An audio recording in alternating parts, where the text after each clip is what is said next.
She built the empire. She signed the deeds. Her name graced every plaque, every letterhead, every cornerstone of the towering Oakmark Grand Hotel.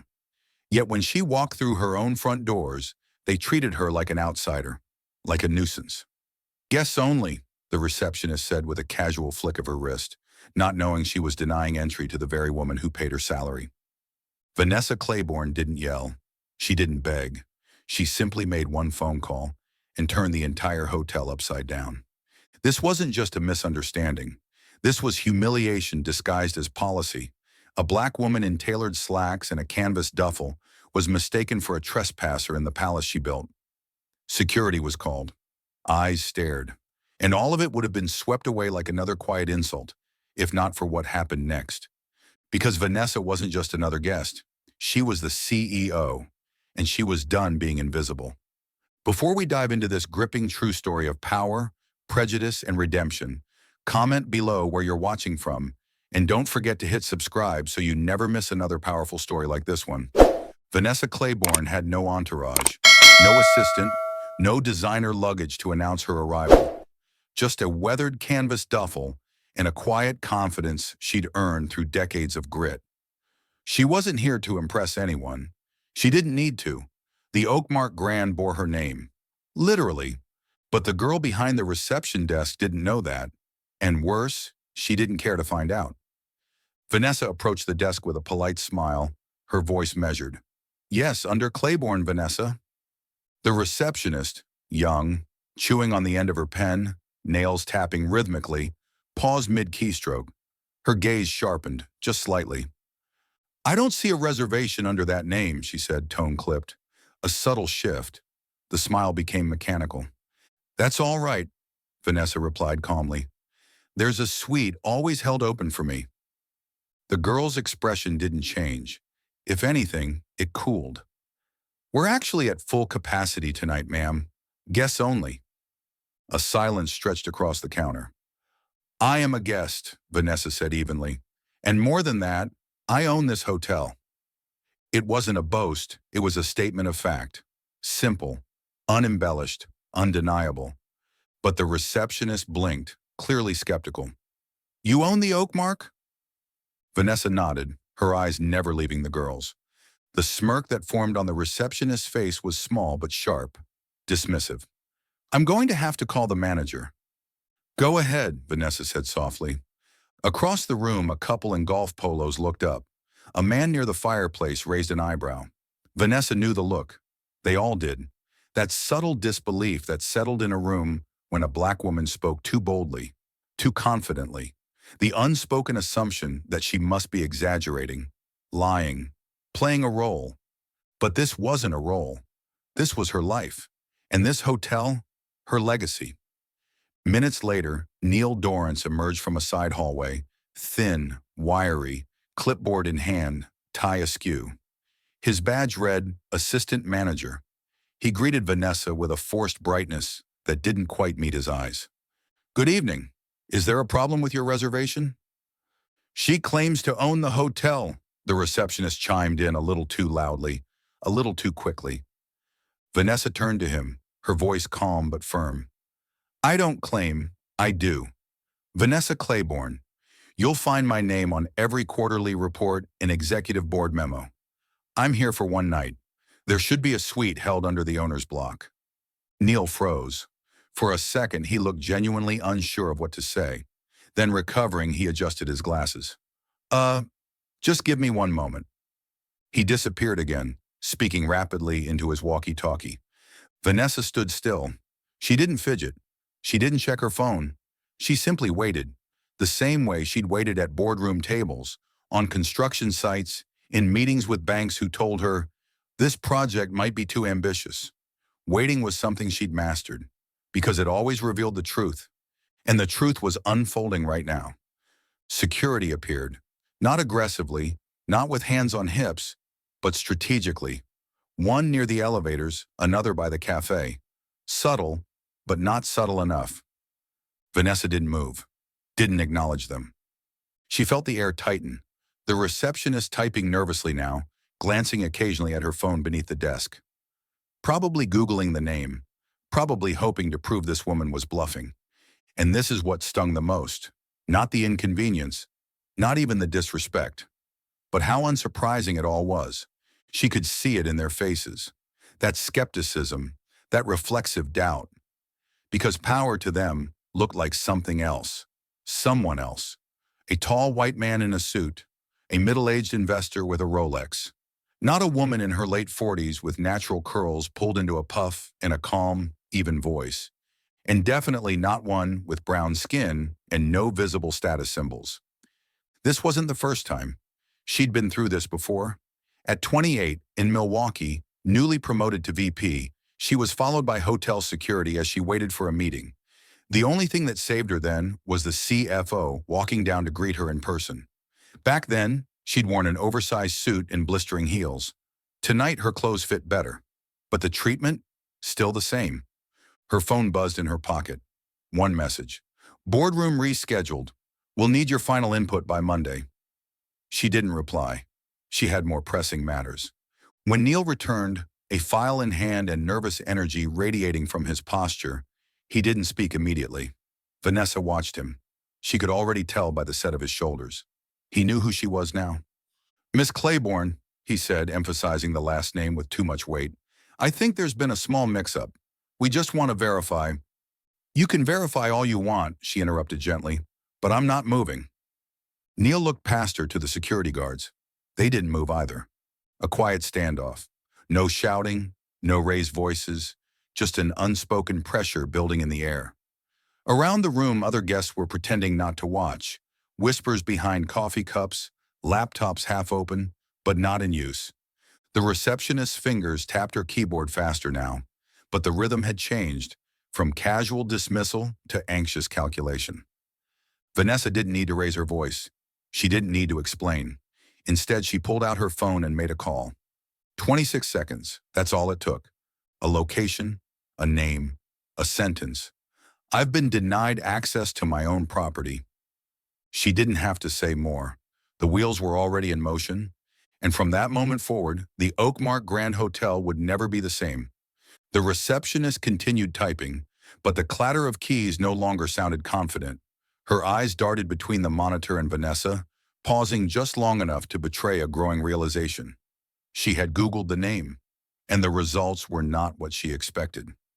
Vanessa Clayborne, Forbes cover, 17 properties, a former receptionist turned national real estate mogul, and the hotel lobby she now stood in, the Oakmark Grand, she hadn't just stayed there before.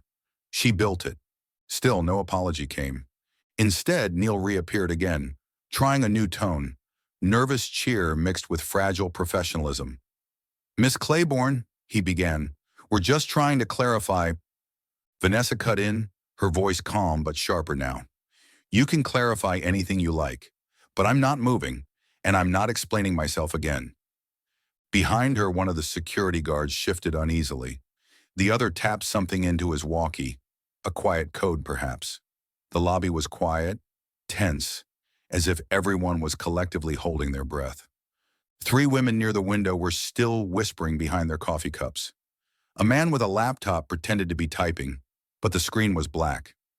Every gaze was pulled toward the standoff now.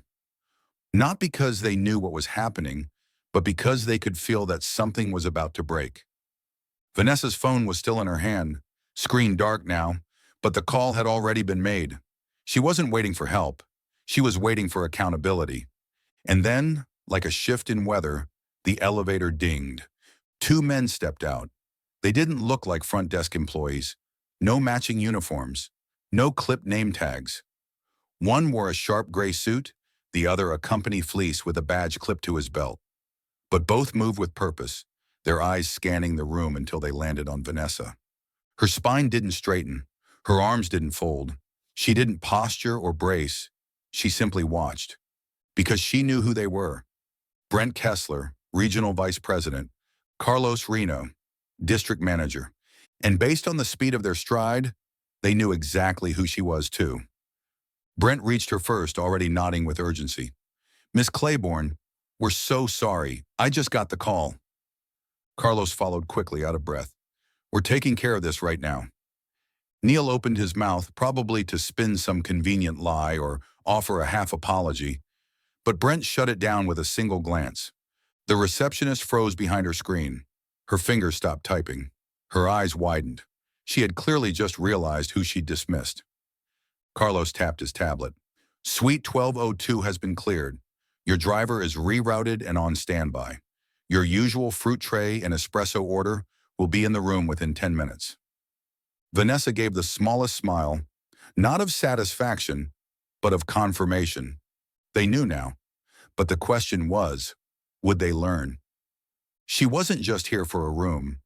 This wasn't about a bed or a reservation. This was about the systems of assumption that had just played out in real time.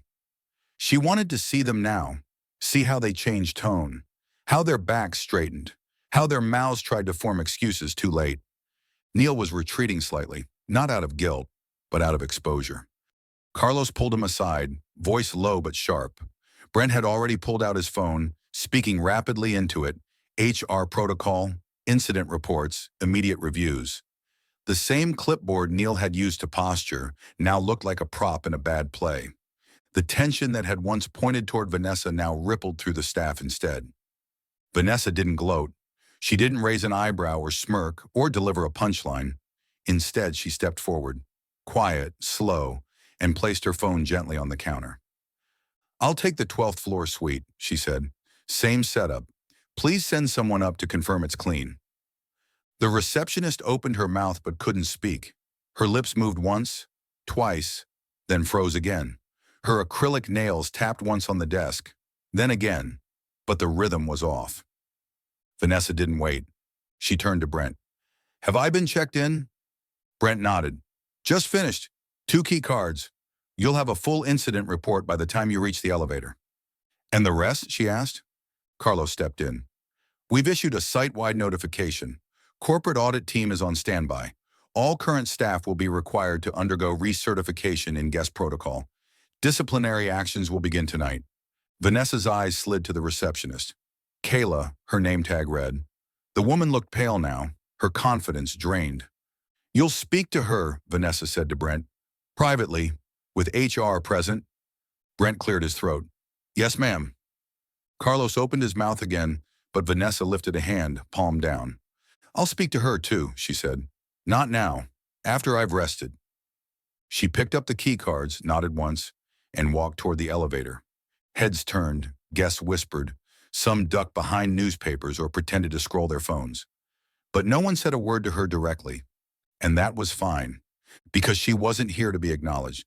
She was here to make sure no one else in her hotels ever felt what she just had. As the elevator doors opened, Vanessa stepped inside.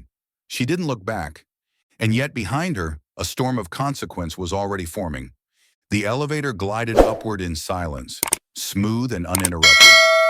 Vanessa stood still, eyes closed for a moment, letting the tension melt from her shoulders. But even as the soft chime announced the 12th floor, her mind was already calculating. Protocols, patterns, the people who had just revealed themselves not by mistake, but by habit. The suite was pristine. A faint scent of eucalyptus and lemon filled the air. The curtains had been drawn open to let in the morning light. A fresh tray of sliced mango, blackberries, and figs waited on the sideboard next to a delicate espresso set, her usual. A handwritten card was tucked beside the silverware. Welcome back, Miss Clayborne. It was a nice gesture, but she knew it was done out of fear, not respect, and that difference mattered.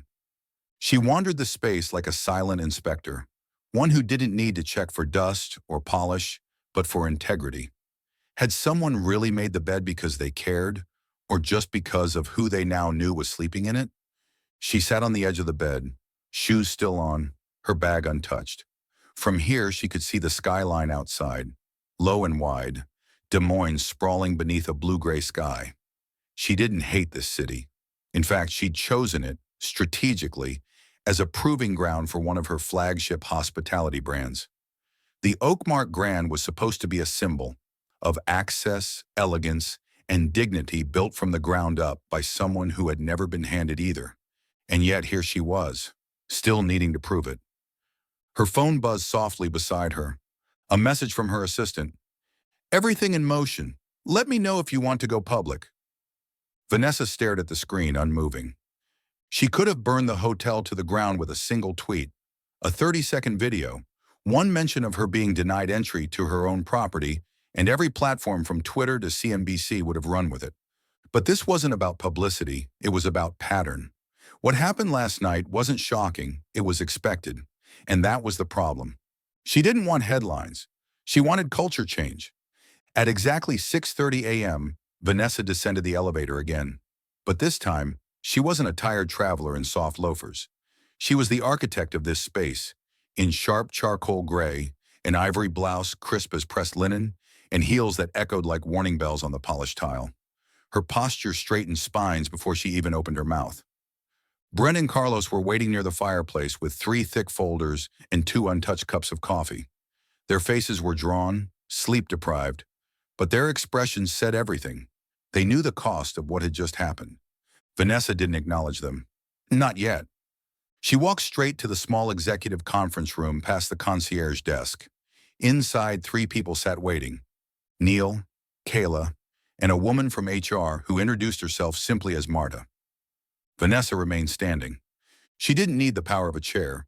Her presence filled the room like gravity. Would someone like to explain what happened last night, from your perspective? Neil cleared his throat. Nothing came out.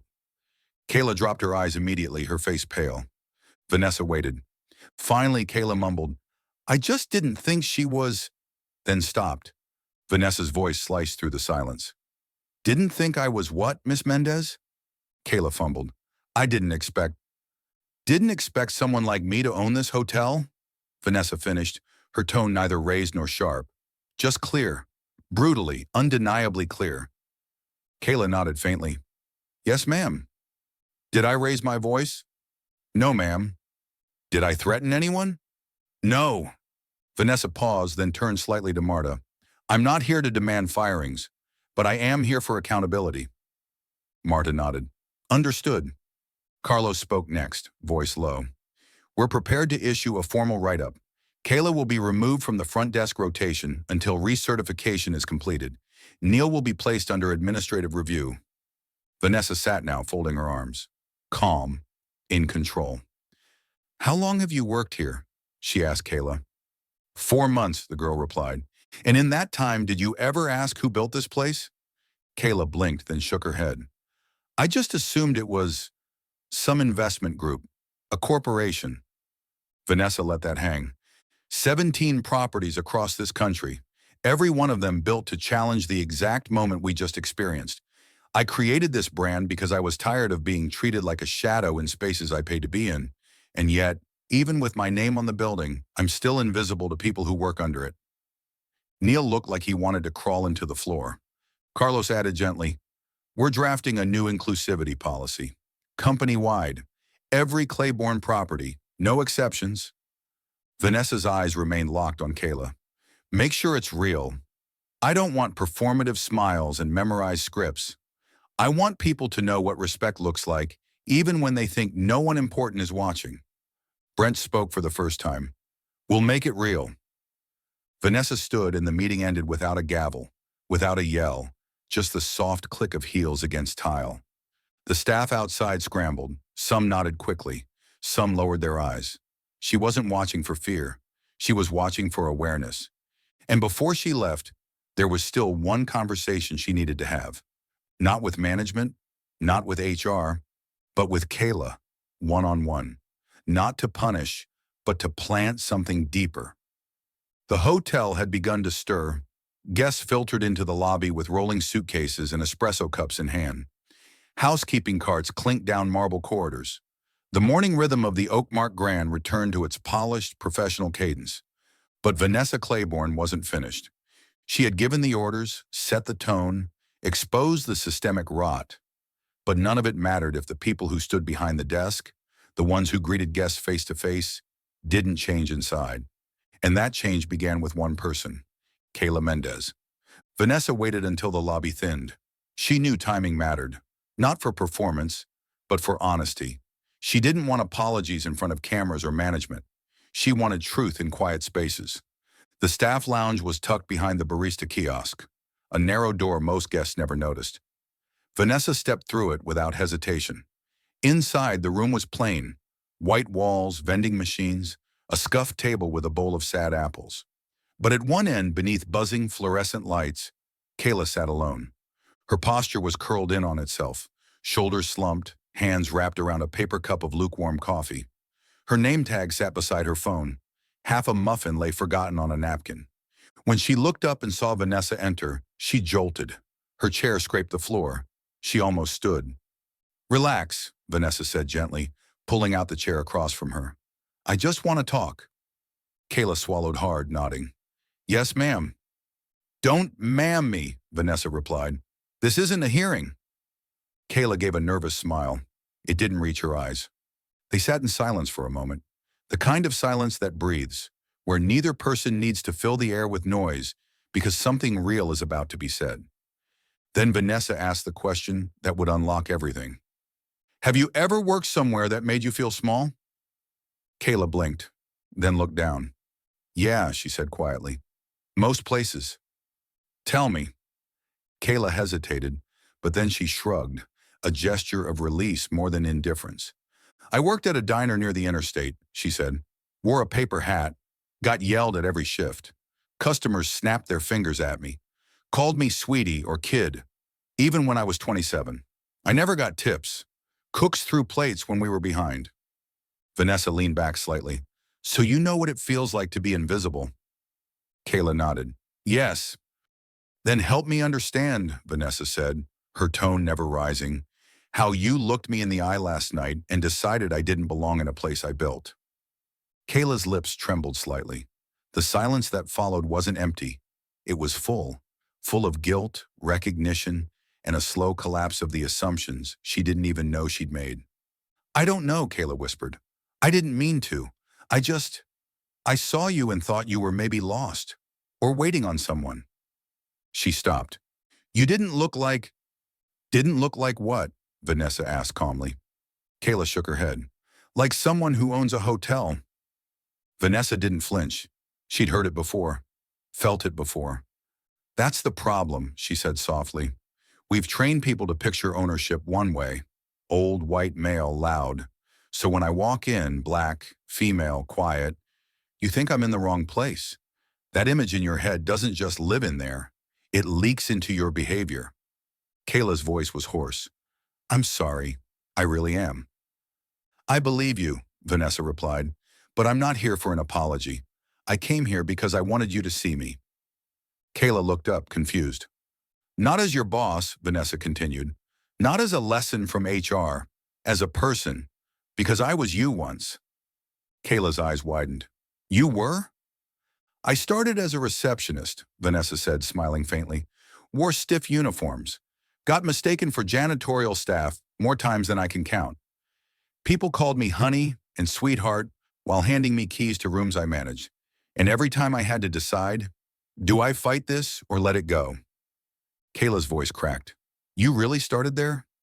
"In St. Paul," Vanessa nodded. "My first boss told me I sounded too educated to be on the phones.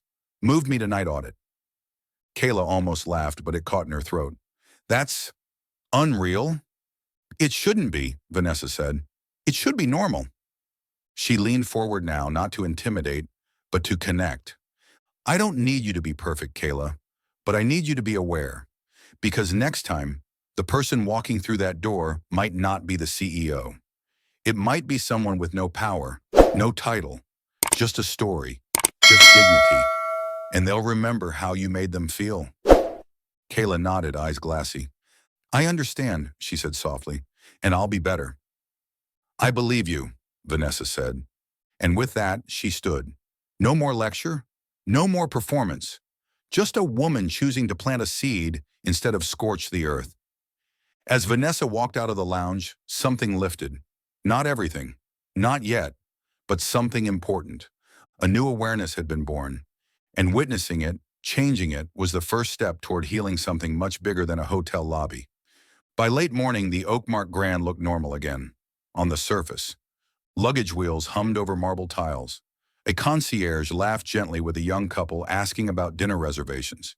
The espresso bar hissed behind the glass counter. But beneath that polished exterior, there was a quiet ripple, unspoken, undeniable. Vanessa Clayborne had returned, and this time, she wasn't just checking in. She was checking everything. Upstairs in the executive office behind a frosted glass wall, Vanessa stood by the window with a thick folder in her hands. Her name was embossed on the spine in gold, part branding, part reminder. Inside, a curated stack of employee files, disciplinary records, performance reviews, guest complaints, and internal surveys gathered over the past 6 months across all 17 Claiborne properties. She hadn't asked for them before. Now she would read every single one. Carlos Reno, the district manager, typed quietly on his laptop at the conference table, updating the live audit document. Brent Kessler, the regional VP, stood beside a whiteboard, outlining short-term training modules and long-term structural reform plans. "This can't be a slap on the wrist," Vanessa said without looking up. Brent nodded. "We've begun compiling testimony from other guests. We found 3 complaints last month that mirror what happened to you. Same phrasing. Didn't look like a guest. Must have been lost." Vanessa closed the folder. "Pull camera footage. Pull call recordings. Cross-check names. I want every staff member involved interviewed within 72 hours. Carlos paused. "We'll have to loop in legal for—" "Already done," she said. "They'll redact where needed. But I won't let plausible deniability hide real harm." The silence that followed was not hesitant. It was respectful. Vanessa had built this brand on grace, not fear. But today, grace had teeth. She sat down, flipping open her tablet. "Let's talk hiring," she said. "What patterns are we seeing at front desks?" Carlos leaned forward. "Overrepresentation of entry-level hires with minimal training in cultural literacy. Most receptionists are local temp recruits. Fast onboarding, low retention." "Fix that," Vanessa replied. "Raise the bar. Prioritize empathy over polish. You can teach protocol. You can't teach humanity overnight." Brent scribbled a note. "We'll rewrite the interview questions. Include situational judgment tests." Vanessa looked up. "And what about promotions? How do we decide who moves up?" Carlos hesitated. "Seniority and metrics? Check-in speed? Upsell performance? Guest review averages?" She raised an eyebrow. "So the fastest, flashiest employees rise, while the steady, thoughtful ones stay invisible?" Neither man answered. They didn't need to. Vanessa closed her tablet. "Create a shadow program. Pair every new hire with a senior mentor, and rotate assistant managers through front desk shifts. Let them feel what gets missed when you only lead from the office." Brent looked impressed. "We've never done that before." "We should have," she said. "It's hard to judge bias when you've never stood behind the desk." Then she stood, walked toward the door, then stopped. "One more thing," she said. "I want anonymous guest evaluations. Not just online reviews, but real-time reflections. Kiosks, QR codes, and elevators. Give people a voice while they're still on site." Carlos nodded. "That's easy to implement." "Good," she said. "Because if they can speak, we can listen. And if we listen, we can see." Downstairs, the rhythm of the hotel continued. But in small ways, the energy had shifted. The new receptionist, Jason, a soft-spoken man with sharp eyes and a steady smile, stood at the desk, posture straight, tone measured. A family approached with tired eyes and cranky toddlers. He smiled warmly. "Welcome to the Oakmark Grand," he said. "We're so glad you're here. Take your time. I've got everything ready." His voice was calm, not rushed, not irritated, present. And in a seat near the fireplace, Kayla Mendez sat alone, flipping through a thin training manual labeled "Respect in Practice, Redefining Hospitality." Her highlighter hovered over a section about unconscious bias, her face tight with concentration. Across the room, the same guests who had once watched Vanessa with side eyes now whispered a different story.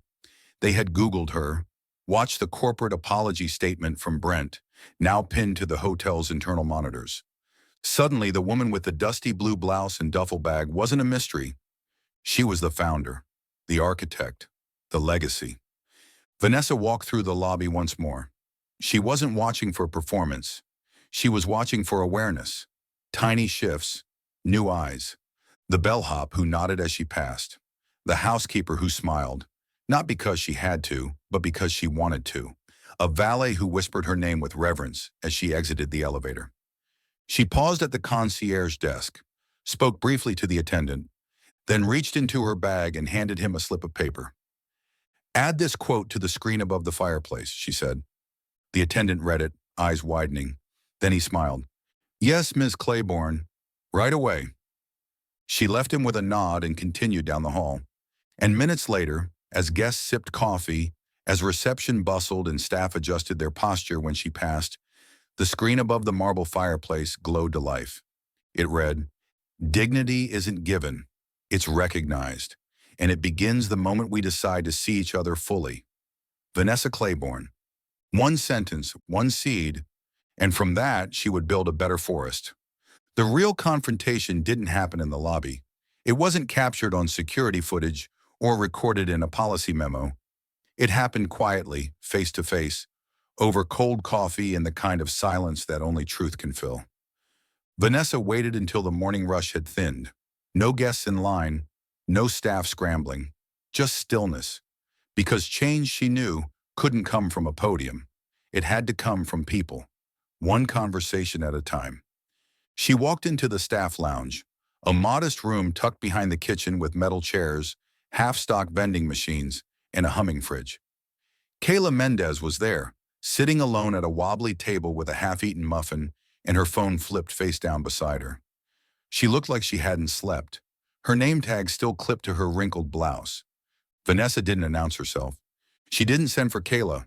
She walked in herself. When Kayla looked up and saw her, she froze, eyes wide, posture stiff. Vanessa pulled out the chair across from her and sat. "Relax," she said quietly. "I just want to talk." Kayla swallowed. "Yes, ma'am." "Drop the ma'am. This isn't a hearing." Kayla nodded, looking down again, her fingers twitching on the table. They sat for a long moment, neither speaking. The fridge clicked. The fluorescent lights buzzed. Then Vanessa asked softly, "Have you ever worked in a place where you felt small?" Kayla blinked, then nodded. "Most of the time." "Tell me." Kayla hesitated, unsure if it was a test. Then she shrugged. "I worked at a diner off I-80 for a year, wore a paper hat, got yelled at by cooks every shift. Some customers never tipped. Some called me kid, even though I was 27. I felt invisible most days." Vanessa leaned back, arms folded. "So you know what it feels like?" Kayla nodded. "Yes."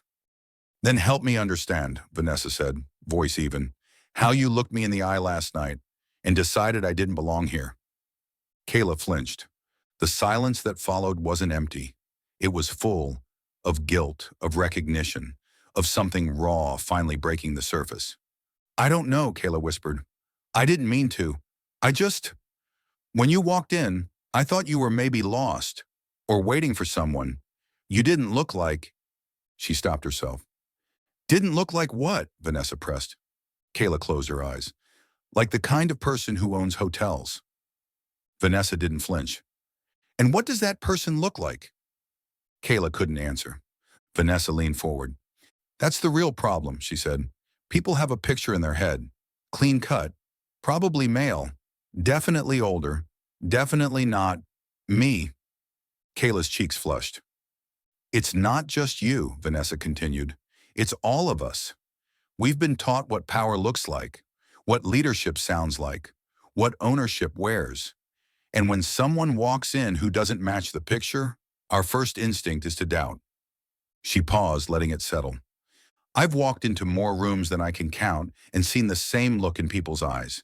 The question behind their smiles. Are you sure you belong here?" Kayla's voice was barely a whisper. "I didn't mean to insult you." Vanessa nodded. "I know, but that's the thing. These moments don't always come with malice. Sometimes they just come with assumption, and assumptions can still wound."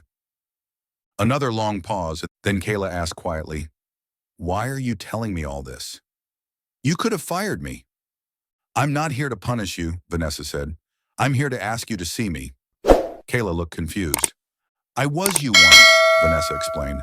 "Started as a receptionist, got mistaken for a janitor more times than I can count, had guests call me sweetheart and honey, like I wasn't the one keeping the place running. Kayla's eyes widened. You really started as a receptionist? In St. Paul, Vanessa said, smiling slightly.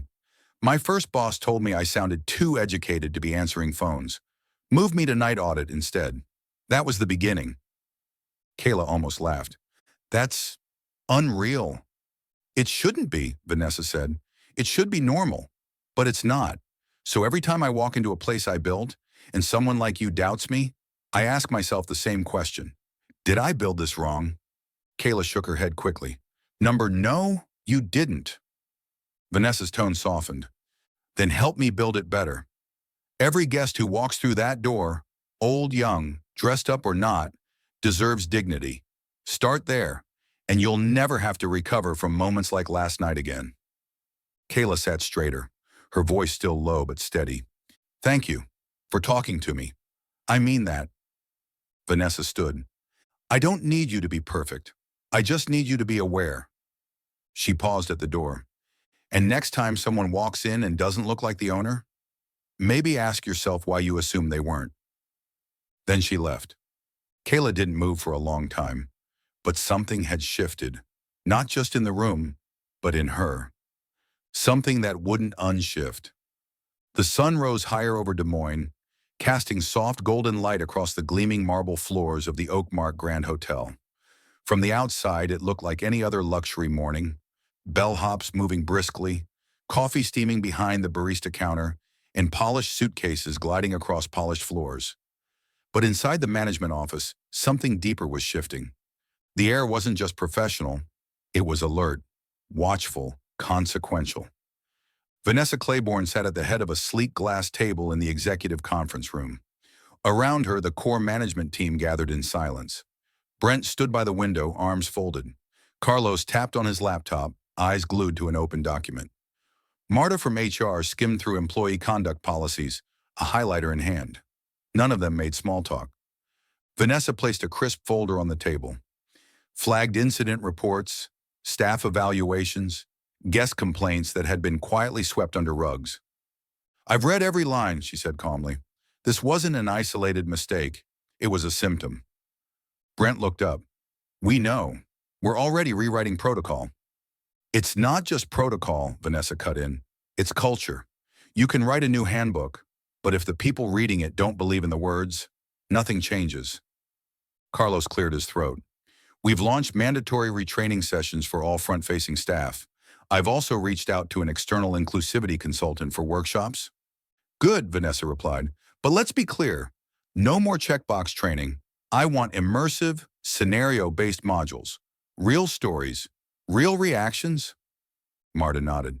We can collect testimonies from former guests who've experienced bias across the Clayborne properties. Include my own, Vanessa said. From last night, word for word. The room fell silent. She looked around at the faces before her. All competent, all loyal, all slightly uncomfortable now that the facade had been peeled away. I built this brand to make luxury human, she said quietly. Not just glossy, not just expensive, but welcoming. The moment that stops being true, the moment we start making people feel small, we're not a luxury brand anymore. We're just another cold tower. Carlos exhaled. We hear you. Vanessa tapped the folder once. You've been coasting, relying on reputation. But reputation is a fragile thing when it rests on behavior that no one's accountable for. She turned to Brent. How did Kayla get hired? He flipped open his tablet. Standard screening, resume matched. Interview was clean. Good references. Did anyone assess her awareness, her empathy? Brent hesitated. We don't have a metric for that. You do now, Vanessa said. She stood and walked to the whiteboard at the far end of the room. In bold black marker, she wrote, Qualification not equal humanity. Then she underlined it twice. I want a new layer added to the hiring process. Not just skills, but values. Bias detection, pattern recognition. I don't care if a candidate can upsell a deluxe suite if they can't look every guest in the eye with equal respect. Brent scribbled down notes furiously. Marta nodded without being asked. Vanessa continued, and going forward, I'll be rotating through random properties. No warning, no press, just me, as a guest walking in. Carlos blinked. You mean undercover? Not undercover, she corrected. Just unseen. Until I'm not. Brent leaned forward slightly. You realize that's going to send some shockwaves. Good, Vanessa said. Let them tremble. Let them sit in the discomfort. If their confidence can't survive the presence of their own CEO, it's not confidence. It's complacency. The message was clear. This wasn't just about Kayla, or Neil, or the front desk last night. This was about rot, silent rot, the kind that spreads not because it's malicious, but because it's unchecked. Vanessa turned back toward the table. I want internal newsletters to feature real guest stories. I want weekly debriefs where managers reflect on one interaction that challenged their bias. I want a wall in every break room labeled blind spot, where staff anonymously confess the moments they misread a situation or someone. Not for shame, for learning. Carlos looked stunned. That's bold. Vanessa met his eyes. So was building this place from scratch, and I didn't come this far to protect anyone's comfort at the cost of our integrity. Marta spoke up for the first time in a while. I'll draft the new policy framework today. Do we announce this to the entire company now? No, Vanessa said. Not yet. We implement first. Let results speak. Then we scale. She sat back down. Her voice dropped, steady and lethal. Because I'll tell you what we're not doing anymore. We're not issuing half-hearted apologies. We're not hiding behind PR statements. We're not using HR as a broom for our mess. She opened the folder again. And we're not rewarding silence. Everyone understood. The collapse wasn't of her company. It was of a system within her company. A quiet, condescending, status quo comfort that had calcified into an invisible wall between leadership and lived experience. And Vanessa wasn't here to patch that wall. She was here to break it, brick by brick. The echoes of Vanessa Clayborne's decisions didn't fade after that morning's meeting. They deepened, like waves crashing against the foundation of something long decayed. Her actions didn't just shift protocol, they signaled a reckoning. By noon, Brent had submitted the first draft of the new empathy-based hiring matrix. It included role-play evaluations, real-time stress scenarios, and questions designed to unearth unconscious bias. Marta, meticulous as ever, had restructured the guest conduct modules and flagged outdated hospitality scripts that no longer aligned with Vanessa's vision. But the true transformation wasn't happening on paper. It was happening in posture, in glances, in the very language of the Oakmark Grand staff. In the break room, Kayla Mendez now paused before speaking. Her words weighed with intent. She asked questions before assuming. She listened more than she explained.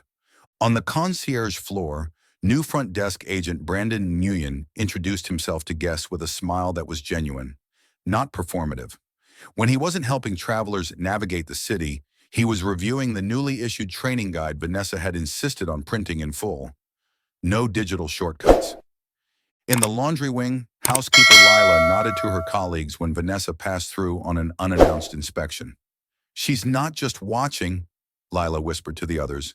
She's seeing. Even Carlos, who had once believed corporate roles insulated him from ground floor culture, now began each morning reading one customer testimonial out loud in the management huddle. Stories of small kindnesses, of microaggressions turned into learning moments, of overlooked gestures that built loyalty stronger than loyalty points. And what of Neil Dorrance, the assistant manager who had once questioned Vanessa's ownership to her face? After Vanessa's intervention, he was placed on administrative review, but he wasn't dismissed outright, not yet. Instead, Vanessa had made an unconventional request, a 6-week mentorship program. With her, Neil was stunned when she proposed it. Why? He asked, voice tight with guilt. Because ignorance without correction becomes character, Vanessa replied, and I'm more interested in reshaping character than handing out pink slips.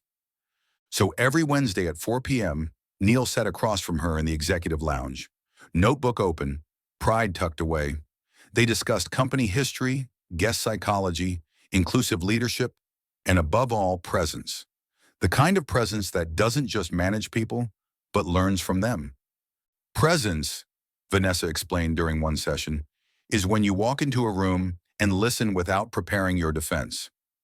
Neil nodded slowly. He was learning. But beyond individual awakenings, a structural rebirth began to bloom. Across all 17 Clayborne properties, leadership rotations were launched. Every executive, regardless of seniority, would now be required to spend 1 week a quarter working on site. Not in a back office, but among the team. Folding towels, shadowing front desk calls, handling guest complaints in real time. Empathy, Vanessa said during a video address to her entire corporate team, doesn't come from intention, it comes from immersion. The video was raw, no makeup crew, no teleprompter, just Vanessa in a quiet office, speaking from a place that transcended titles.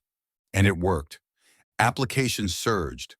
Former staff from competitive chains emailed in, not for the salary, but for the culture. Guests began sharing their stories online, not with hashtags, but with gratitude. My elderly mother was treated like royalty. They didn't question my appearance. They asked about my journey. I saw someone who looked like me behind the front desk for the first time. One comment read simply, "You can feel that someone fought for this place to exist."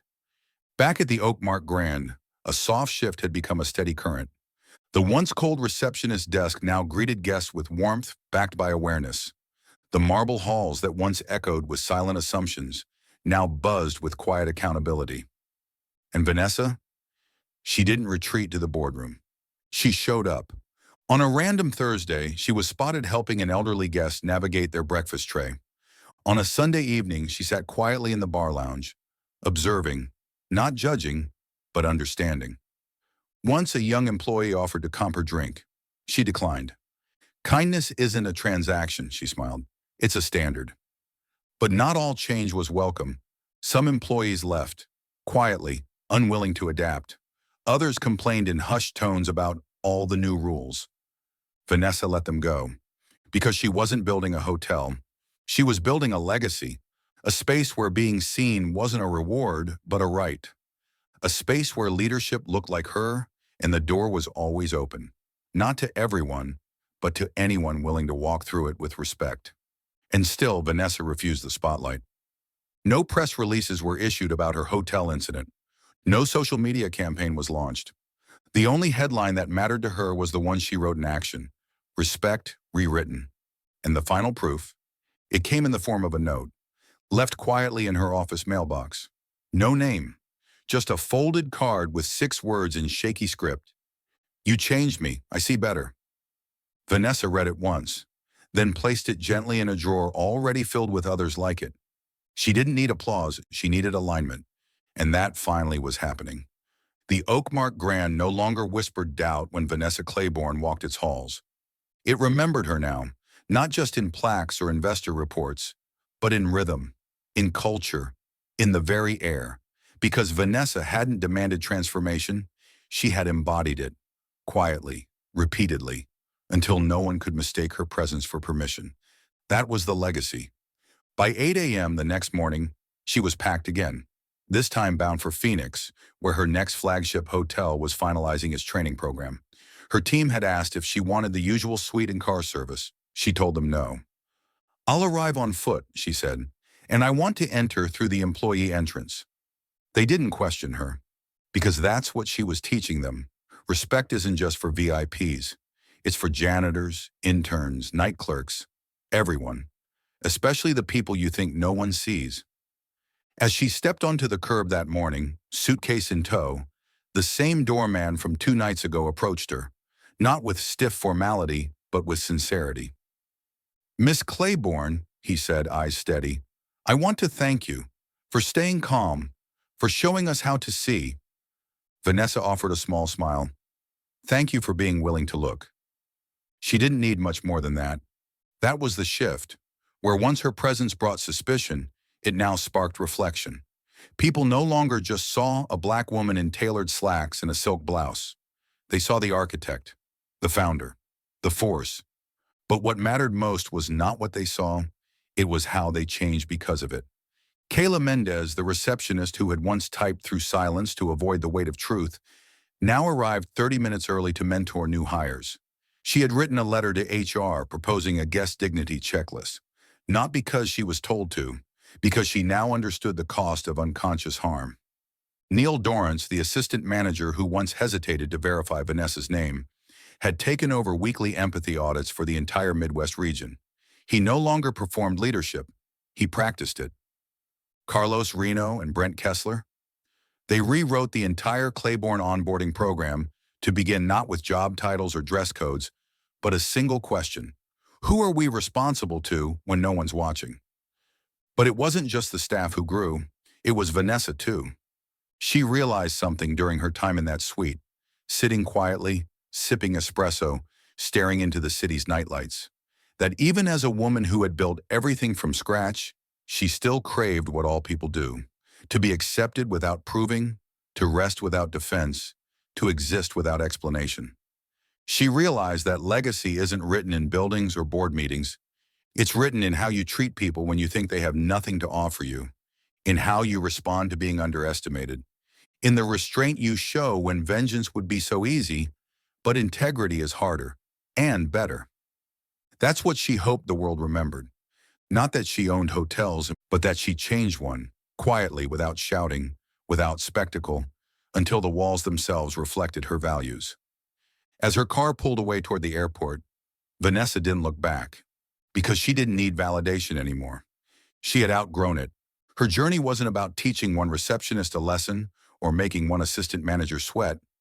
It was about something larger: shifting the default, forcing society to ask harder questions, demanding that spaces built on exclusion finally learn how to include. That's the real story here. Not that a powerful black woman was humiliated at her own front desk, but that she stood still, graceful, calm, commanding, and used that moment not to destroy, but to illuminate. And that is the lesson for all of us. Power is not volume, it is presence. Justice is not vengeance, it is repair. And leadership is not rank, it is how you walk through the world when the world still doubts your right to be there. So if you've ever been questioned, diminished, ignored, or made to feel like your story didn't matter, remember this: you don't have to prove your worth to anyone who refuses to see it. You only have to live it, loud enough, quiet enough, real enough, that no one can deny it again. Don't forget to subscribe and hit the notification bell to catch more gripping stories like this. Thanks for watching, and see you next time.